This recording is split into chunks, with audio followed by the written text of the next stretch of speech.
श्री स्वामी समर्थ. स्वागत आहे तुम्हा सर्वांचं श्री स्वामी समर्थ कृपा या माझ्या मराठी यूट्यूब चॅनलवर. स्वामी महाराज तुमच्या सर्व चांगल्या इच्छा पूर्ण करोत हीच स्वामींच्या चरणी प्रार्थना करते आणि आज या नवीन व्हिडिओला सुरुवात करते. सर्व स्वामी भक्तांना मराठी नवीन वर्षाच्या आणि गुढीपाडव्याच्या खूप खूप शुभेच्छा. आजचा दिवस आपणा सर्वांसाठी अतिशय महत्त्वाचा होता आणि उद्याचा दिवस सुद्धा आपणा सर्वांसाठी खूप महत्त्वाचा असणार आहे. कारण उद्या आहे चैत्र शुक्ल द्वादशी म्हणजेच आपल्या स्वामी समर्थ महाराजांचा प्रकट दिन. 31 मार्च 2025 या दिवशी स्वामी समर्थ महाराजांचा म्हणजेच ब्रह्मांड नायकाचा प्रकट दिन आहे. तर स्वामी समर्थ महाराजांचा प्रकट दिन कसा साजरा करायचा, स्वामींच्या मूर्तीवर अभिषेक कसा करायचा, कोणत्या सेवा करायच्या आहेत की ज्यामुळे स्वामींची आपल्यावर अखंड कृपा राहील आणि या दिवशी स्वामींकडे कोणतं मागणं मागायचं, ही सर्व माहिती मी तुम्हाला आज या व्हिडिओमध्ये सांगणार आहे. व्हिडिओ शेवटपर्यंत पहा. चॅनलवर नवीन असाल तर चॅनलला सबस्क्राईब करा. भिवू नकोस मी तुझ्या पाठीशी आहे हे आपल्या स्वामींचं अभिवचन आहे. आपल्या वाट्याला जेव्हा दुःख येतं, अडचणी येतात, संकट येतात, तेव्हा भलेही सर्वांनी आपली साथ सोडली तेव्हा आपले स्वामी मात्र आपल्या पाठीशी उभे राहतात. म्हणूनच उद्याचा दिवस आपणा सर्वांसाठी अतिशय महत्त्वाचा म्हणजे अगदी दसरा दिवाळीसारखा आहे. जेव्हा आपण स्वामी सेवेत असतो तेव्हा स्वामी आपली कधीही साथ सोडत नाहीत. त्यामुळे छोटी मोठी का होईना पण आपल्याकडून स्वामींची सेवा व्हायलाच हवी. 31 मार्च 2025 वार आहे सोमवार. या दिवशी आपल्या स्वामी महाराजांचा प्रकट दिन आहे. उद्याचा दिवस बघा अतिशय महत्त्वाचा आहे. स्वामी महाराजांनी कुणाच्याही पोटी जन्म घेतलेला नाही. स्वामी हे प्रकट झालेले आहेत. म्हणूनच उद्याच्या दिवसाला स्वामींचा प्रकट दिन असं म्हटलं जातं. स्वामी जयंती असं म्हटलं जात नाही. स्वामींचा प्रकट दिन हा असा दिवस आहे की ज्यामुळे स्वामी आपल्याला भेटले आहेत, स्वामी आपल्या आयुष्यात आले आहेत, स्वामी आपल्याला गुरु म्हणून भेटले आहेत. उद्याच्या दिवशी स्वामी या धर्तीवर प्रकट झाले आणि स्वामींमुळेच आपणही आहोत. म्हणून उद्याचा दिवस आपल्याला साजरा करायचा आहे. आता स्वामी महाराजांचा प्रकट दिन कसा साजरा करावा? महाराजांना काय आवडतं? तर महाराजांना फक्त आणि फक्त तुम्ही केलेली सेवा आणि तुमची भक्ती आवडते. अर्थात महाराजांचा प्रकट दिन आहे तर आपण आपल्या हौसेनुसार सजावट तर करणारच आहोत. पण महाराजांना मात्र या सगळ्याचं काहीच वाटत नाही. त्यांना भक्तांनी केलेली सेवा आवडते. म्हणून स्वामींचा प्रकट दिन आपल्याला स्वामींची सेवा करून साजरा करायचा आहे. म्हणून उद्या सकाळी लवकर उठून स्नान करून देवपूजा वगैरे झाल्यानंतर आपल्याला स्वामींसाठी छोटीशी का होईना पूजा मांडणी करायची आहे. तर पूजा मांडणी करायची जागा स्वच्छ करून घ्यायची. त्यावर एक लाकडी पाट किंवा चौरंग ठेवायचा. त्यावर पिवळ्या किंवा लाल रंगाचं वस्त्र अंथरायचं. चौरंगावर सर्वप्रथम दिवा स्थापन करायचा आहे. यासाठी चौरंगावर एका बाजूला थोडेसे तांदूळ ठेवा. त्यावर दिवा ठेवून दिवा प्रज्वलित करा. दिव्याला हळद कुंकू फूल वाहून दिव्याची पूजा करून घ्या. यानंतर सर्वप्रथम स्वामींच्या मूर्तीवर अभिषेक करायचा आहे. तुमच्याकडे जर महाराजांचा फोटो असेल तर फोटो स्वच्छ करून घ्या, कारण फोटोवर अभिषेक करू शकत नाही.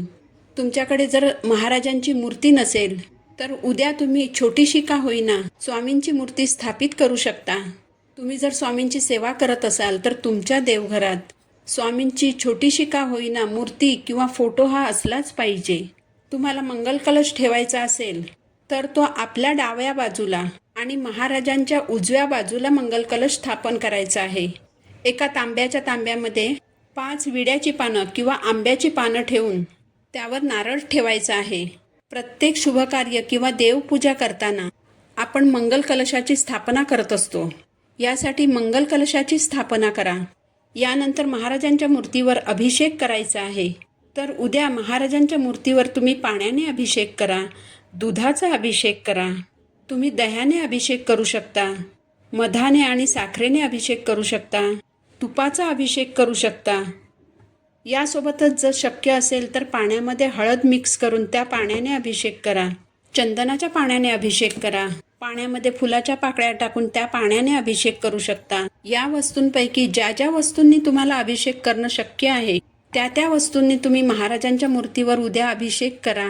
तुमच्याकडे जर गळकी असेल तर ती ठेवूनही तुम्ही अभिषेक करू शकता. आता अभिषेक करताना तुम्हाला सेवा कोणत्या करायच्या आहेत? तर तुम्हाला 16 वेळा पुरुष सूक्त म्हणायचं आहे, 1 वेळा श्री सूक्त म्हणायचं आहे, एक वेळा पवमान सुक्त म्हणायचं आहे आणि एक वेळ रामरक्षा म्हणायची आहे. रामरक्षेतील 1 ते 9 ओव्याच म्हणायच्या आहेत. नित्यसेवा पुस्तकात या सगळ्या सेवा दिलेल्या आहेत. आता तुमच्याकडे जर अजिबातच वेळ नसेल, तुमच्या घरी काही समस्या असतील आणि तुम्हाला पुरुष सूक्त 16 वेळा म्हणणं शक्यच नाही, तर तुम्ही 1 वेळ म्हणा, 5 वेळ म्हणा, जशी तुम्हाला जमेल तशी सेवा करा. पण उद्या सेवा करायला चुकवू नका. किंवा मग तुम्ही या सर्व सेवा यूट्यूबवर लावून द्या आणि अभिषेक करा. किंवा हेही जर तुम्हाला जमणार नसेल तर 11 वेळा श्री स्वामी समर्थ असं म्हणत पाण्याने अभिषेक करा. 11 वेळेस पंचामृताने अभिषेक करा. पुन्हा 11 वेळेस पाण्याने अभिषेक करा. किंवा मग तुम्ही 108 वेळा श्री स्वामी समर्थ म्हणत अभिषेक करा. बघा, तुमच्याकडे जसा वेळ असेल तशी तुम्ही सेवा करा. उगाचच घाईघाईमध्ये सेवा उरकू नका. तुमच्याकडे जर 5 मिनिटं वेळ असेल किंवा मग तुमच्याकडे 10 मिनिटं वेळ असेल तर तेवढ्याच वेळेत होईल अशी सेवा करा. पण अगदी मनापासून सेवा करा. अभिषेक झाल्यानंतर मूर्ती स्वच्छ पुसून पाटावर ठेवा. पाटावर तांदळाने स्वस्तिक काढा आणि त्यावर मूर्ती ठेवा. महाराजांच्या मूर्तीला हिना अत्तर लावा. महाराजांना हिना अत्तर अतिशय प्रिय आहे. त्यामुळे न विसरता महाराजांना हिना अत्तर लावा. हिना अत्तर लावताना बॉटलच डायरेक्ट महाराजांना लावायची नाही, तर एक फूल घेऊन त्या फुलाने महाराजांना हिना अत्तर लावा. हे सर्व करत असताना श्री स्वामी समर्थ या मंत्राचा जप मात्र सुरूच ठेवा. जर तुमच्याकडे महाराजांची मूर्ती नसेल, फोटो असेल तर फोटो स्वच्छ पुसा. फोटोला थोडंसं अत्तर लावा आणि मगाशी ज्या सेवा सांगितल्या त्या सर्व सेवा करा. महाराजांना अष्टगंध लावा. चाफ्याचं फूल अर्पण करा. महाराजांना चाफ्याचं फूल अतिशय प्रिय आहे. पण जर चाफ्याचं फूल नाही मिळालं तर कोणतंही पिवळं फूल महाराजांना अर्पण करा. महाराजांना पिवळा रंग आवडतो म्हणून पिवळ्या रंगाचं कोणतंही फूल महाराजांना अर्पण करा. महाराजांना दूध साखरेचं नैवेद्य अर्पण करा. खडी साखरेचं नैवेद्य अर्पण करा. किंवा नुसत्या साखरेचा जरी नैवेद्य अर्पण केला तरी चालेल. नैवेद्यावर तुळशीपत्र ठेवायला मात्र विसरू नका. यानंतर महाराजांची आरती करा. अभिषेकाचं जे पाणी असेल ते तुम्ही तुळस सोडून इतर झाडांना घालू शकता. तर अशी आपल्याला प्रकट दिनाच्या दिवशी महाराजांची पूजा करायची आहे. बघा, प्रकट दिनाच्या दिवशी दानधर्म करण्याला अतिशय महत्त्व आहे. आता दानधर्म म्हणजे खूप काही दान करायचं आहे असं नाही.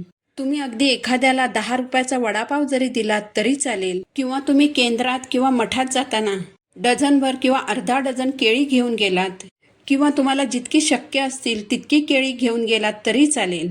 तुम्ही यथाशक्ती पेढेही नेऊ शकता.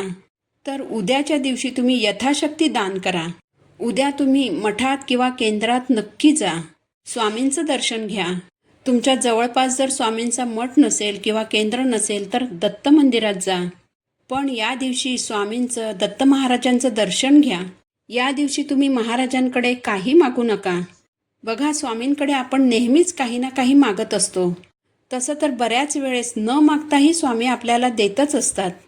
पण उद्या मात्र स्वामींकडे जाताना कोणतंही मागणं घेऊन जाऊ नका. उद्याच्या दिवशी तुम्ही स्वामींकडे फक्त स्वामींसाठी जा. स्वामींचा प्रकट दिन हा स्वामींप्रती कृतज्ञता व्यक्त करायचा दिवस असतो. स्वामींनी तुम्हाला जे दिलेलं आहे त्याबद्दल स्वामींचे आभार माना आणि असेच माझ्या पाठीशी उभे राहा. मी संकटात अडचणीत असताना मला साथ द्या अशी स्वामींकडे प्रार्थना करा. मी तुमचा शिष्य आहे, तुम्ही माझे गुरु आहात. माझं जर काही चुकत असेल, माझ्याकडून जर काही वाईट कर्म घडत असेल तर त्यापासून मला परावृत्त करा. मला सन्मार्गावर आणा. उद्या प्रकट दिनाच्या दिवशी तुम्हाला स्वामींकडे हेच मागणं मागायचं आहे. तर अशा प्रकारे उद्या आपल्याला स्वामींचा प्रकट दिन साजरा करायचा आहे. झालेली सेवा मी महाराजांच्या चरणी अर्पण करते. पुन्हा भेटू नवीन व्हिडिओसोबत. श्री स्वामी समर्थ.